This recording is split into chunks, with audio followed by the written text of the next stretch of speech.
Hello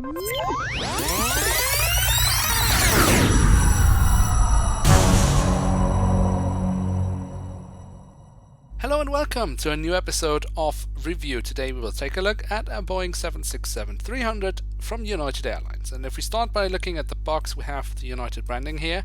We have the cutout so we can have a glimpse of the aircraft inside. And with the new design of the Herpa boxes, we normally have the red color on the bottom, but in this case we have the blue color.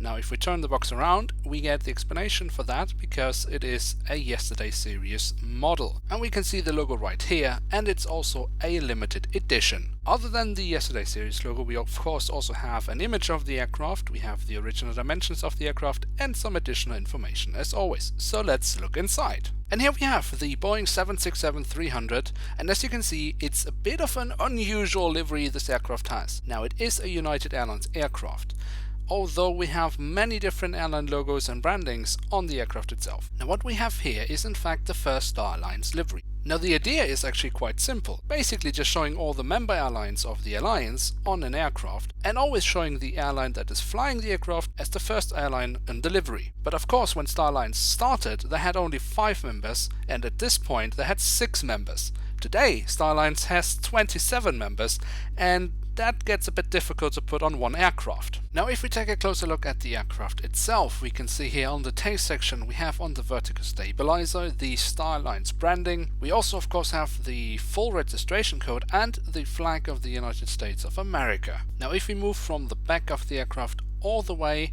past all the brandings, all the way to the front of the aircraft, we have here the United Airlines branding. And of course it's not the current one, but it is the one they used at that time.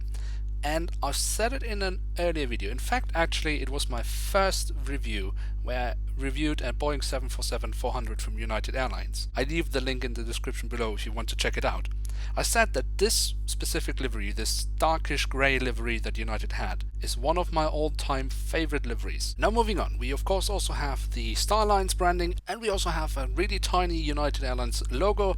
Next to that it says Worldwide Services. Now the cockpit windows are also nicely detailed, and they include of course the window wipers. Now the details on the wings are also pretty decent. We can see here the underside, and on the upper side we have also the markings for the emergency exits, which is really nice. Another thing I always like is the engines when they are nicely detailed, as they are here where we can see the fan blades. And the thing that of course shouldn't be missing are the doors to the cargo compartments, which we can see here. Now when I saw that Herpa was releasing this aircraft, I knew I had to have it. For me this is just a piece of aviation history. Because I remember as a kid seeing images of aircrafts just like this with all those different airlines put on one aircraft, which was pretty unusual. And I guess still today. And I guess it's also kind of showing how much the aviation industry has changed over time.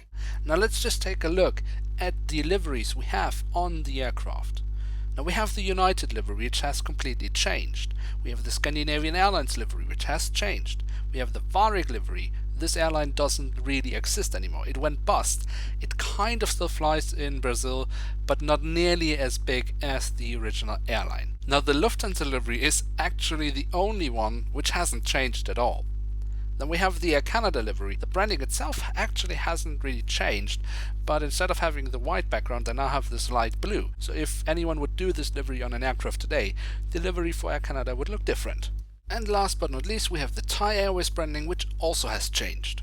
Now I really like this aircraft, but what about you? What do you think about this livery? Do you like the concept of having all the member airlines on one livery?